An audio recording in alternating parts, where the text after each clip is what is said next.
This is Africa, and here's Togo. Now let's go to Togo, shall we? Carved like a notch in the middle of tropical West Africa, the land we know as Togo was inhabited by various tribes who were later joined by other tribes, but the various ethnicities kept to themselves and there was no big centralized kingdom ruling over everyone. Yet, since there was no writing, information was scarce until the late 15th century when the Portuguese arrived. Togo subsequently became part of the infamous Slave Coast. This was a miserable epoch in which human beings were bought and sold by others and shipped off to work on plantations in the Americas. In the 1800s, slavery thankfully began to die out. Phew! Yeah. Instead, Europeans began conquering Africa outright.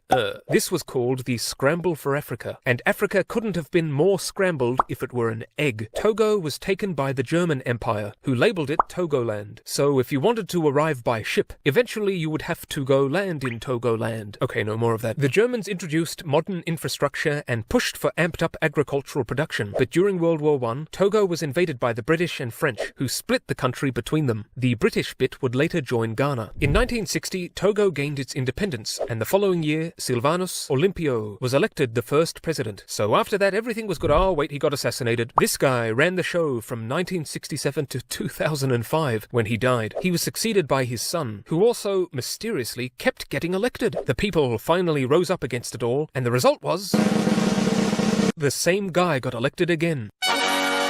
Togo today has a low level of human development with an agrarian-based economy, and a lot of work will be needed to get things going better, and let's hope that happens. But as for me, it's time outside influences into their spirituality, with Hinduism having some type of influence after the 1950s. Indian spirits were particularly tied to Mamawata, the Vadun of wealth and beauty who commands the sea. And Indian-derived gods were a part of her Mamisi, basically her devotees. In Hinduism, Shiva is known as the Supreme Lord, who protects and transforms the universe. But in Vadun, he's known as Shiva Mamadan, Akpan, or Ako Adu. And his job is to clear the path for Mamawata. And aside from Shiva, there's other Hindu gods that have become Vadun as well, such as the god Ganesha. In Hinduism, he is known to bring good luck, remove obstacles, and be the holder of wisdom. But in Vadun, he is known as Tohusu, the spirit or Vadun associated with royalty. There's also Krishna, the deity for compassion and love, and he is known as Edda, the Vadun associated with the python. Make sure to follow and like.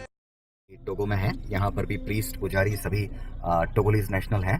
Hare Hare Hare Rama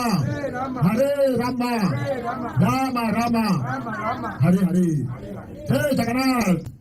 Sea Santa Semana Eterno di Señor.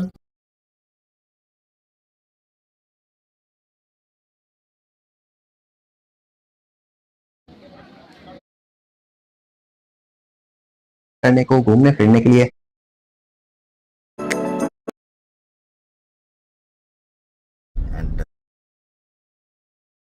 और इस reason के दो part किए। जो western part था उसको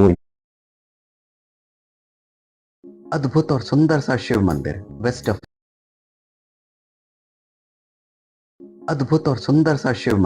waste Africa के एक छोटे से देश टोगो में, जिसकी स्थापना की है एक लेबनीज व्यक्ति ने। और आप इस मंदिर में देख सकते हैं किस तरह से शिव भक्ति में अफ्रीका के सभी नागरिक झूम रहे हैं।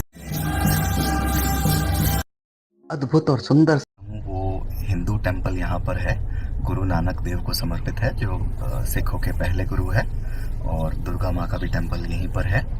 ये यहाँ पर जो टोगो में वेस्ट अफ्रीका के अंदर जो सिंधी कम्युनिटी है, उन्होंने ये मंदिर एस्टेब्लिश किया है।